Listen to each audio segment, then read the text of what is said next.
奴らに支配されていた恐怖。 In the last video, I said that the biggest difference between anime in the 21st century and the 20th century was the internet. This has already been covered in detail, so as a minor difference, it definitely made a change in the way that anime was made. The traditional way of drawing and art style before the 21st century was celluloid animation, an animation technique in which the creation of 2D drawings on transparent plastic sheets was done by hand. This technique generally required a lot of manpower and material resources, which made the finished product more three-dimensional and detailed. While after the 21st century, the use of computers for animation made many steps much more convenient, and it takes much less manpower and time. Many viewers will feel that the previous anime style is more comfortable to watch, and think that celluloid animation is better than computer animation. Regarding these questions, they can all be basically answered with a question. If the new technique is worse than the old technique, then why would they be inventing a new technique?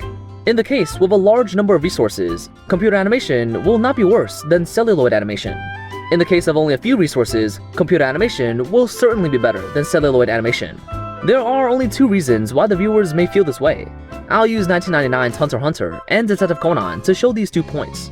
Hunterxhunter is just at the intersection of the 2 techniques. After entering the Greed Island arc, you can clearly see the changes in the animation style as they start to use computers for animation. While the score of the Greed Island arc was not as high as before, this is the first reason for the immaturity of computer animation. Many people who were used to utilizing celluloid animation needed time to get familiar with the new technique. The second reason is that as the production became simpler, the anime production team began to cut corners and didn't pay attention to the scenes at all, such as Detective Conan's recent original episodes. The scenes are simply drawn, and the shadows as well as details are all gone. As a work famous for its mystery horror elements in the early stages, it instead has crime scenes that are so bright, with absolutely no essence of the celluloid animation period. Not to mention that Conan's height changes almost every episode, and it's not the computer technology that really makes the animation worse, but the production crew who have lost the enthusiasm that the pioneers once had, and only aim to make money. Their presence is one of the reasons that the scale tips towards the trash era. However, it is still an era of chaos, and there are still many classic works that try to bring Japanese anime to the top again. Like puellamagi, madokamagica, a work that completely subverted the magical girls genre in 2011. The appearance of this work had triggered a series of dark magical girls' upsurge. After attracting the viewers with a cute art style, they then show them very dynamic scenes. Such contrast is its selling point, as the suffering of underage girls could stimulate the viewers' empathy and desire for protection. In addition, there is the work of Steinsgate, which elevates the concept of time travel to another level, showing different levels of atmosphere shaping and rigorous logic compared with other works of the same period. Magical girls plus science fiction works. If you were to add a mecha anime, you could really recreate the glory of the Golden Age. Indeed, there was actually a phenomenal mecha work that year, and it did also usher in a new era, in a negative sense. Yes, Infinite Stratus. A lot of people may not know this work, so let me briefly introduce it here. In the worldview of this work, IS are considered combat weapons, which is a little different from mechas. The user is not completely enveloped by the machine, but it's more like an external armor that is installed outside the human body. In this world, only women can pilot an IS. Then one day, in a school for girls who are trained to control an IS, the only man who could operate an IS suddenly transferred to their school. I don't think I need to say anything more about the rest of the plot. There are just too many science fiction harem anime with just one guy in an all-girls school, and Infinite Stratus is the real culprit in creating that trend. Its anime sales now ranks 46 among thousands of anime, higher than famous works such as Fate Stay Night and Gurren Lagann. Regarding the plot of the light novel, there is actually nothing to be praised at all. The only good thing is that the illustrations of this novel are a bit better to look at, as well as the author being lucky enough to find a famous 8-bit company to adapt it into an anime. At this point, light novels whose average quality was not very high began to imitate the success of their predecessors, and regarded the plot as secondary. How to choose a long and attractive title, as well as find a good illustrator, is more important. Not to mention that there were a bunch of identical anime appearing later, whether it's the setting or the plot, both seemed to be carved out of the same mold. Some of the good-looking works deliberately made the art style very strange, like telling the viewers that their work is not for those otakus to watch, as there are no cute girls or harem elements, and we had to rely solely on the plot to satisfy us viewers. Like Gyakyo Burai Kaiji in 2011, this work that appeared in the same year as Infinite Stratus is the complete opposite. Infinite Stratus is a group of women and a man, and Kaiji is a woman and a group of men. That one woman is still just a side character that appeared for only a few seconds, and she looks like this. But it is such a work with both the atmosphere and the personality charm of the protagonist that far surpasses other anime of the same period. This has resulted in a phenomenon that the less otakus are in a target group, the higher the quality of the work. In 2012, a very controversial anime appeared, Sword Art Online. Many people who liked this work especially liked it, and people who hated it especially hated it. This is mainly a matter of perspective. Some people watching the anime will put themselves in the perspective of the protagonist through self-inserting and soloing a boss alone, and many female characters like them, which makes the whole viewing experience really fun. Another portion of people will feel very strange from a rational and objective point of view, mainly because of the too powerful main character buff on the protagonist Kirito. Other characters will have more or less luck bonuses, but for Kirito, it can be said that the whole world revolves around him. This results in other characterizations appearing to be thin, male characters used to gauge the strength of the protagonist, and female characters used to like the protagonist. In order to let the viewers see the badass side of the protagonist faster, the anime had completely ignored the growth process of Kirito. Within the anime, a month had passed in the second episode, and the protagonist immediately became the most powerful among the players. After defeating the boss in the first level, he got a nifty piece of clothing, and this equipment was used from clearing the first floor all the way through to the end. Nearly half a year passed directly in episode 3, and he got a skill that no one had ever gotten in this game.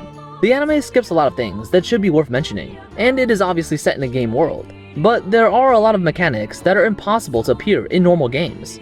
Effort and growth are two extremely important elements in Japanese anime. As long as the characters show their efforts to the viewers in the early stages, then they can also be accepted by the viewers if they have a little main character buff in the later stages. The growth between the characters and the relationship between them doesn't necessarily always require a hero to save the beauty, or through self-sacrifice, this kind of righteous and awe-inspiring cliché bridge. Just slight interactions with details are enough. Also please, for those who make light novels about games, pay attention to whether you're writing about isekais or the game world. If it is an isekai, it can still be explained through magic, but being angry and yelling in the game world won't help your in-game character by much. On the contrary, it will attract your roommates and parents' hatred value through over-taunting, and reduce the durability of your keyboard. In those rigorous games, among some of the strategies is calculating the interval between the boss's HP value and personal skills, as well as abilities, and the raid team should establish a new strategy based on previous failures. This step is repeated several times over and over in order to succeed. Comrades fighting together to share the rewards and joy after victory is what a real MMORPG is about. One person who can solo fight the boss and then take all the rewards is called a single player game. In the non-combat state, you should consider the side storyline, the relationships between the NPCs, how to be compatible with the real world and the game world, etc. This is the meaning of the word world within the open world game genre. The two examples I'm using here are Grimgar of Fantasy and Ash, as well as Log Horizon, and the combined sales of these two titles are less than half of Sword Art Online's. Therefore, it can be said that Sword Art Online is controversial, not because of its quality. In fact, its quality can be regarded as relatively high among all light novel adaptations of anime.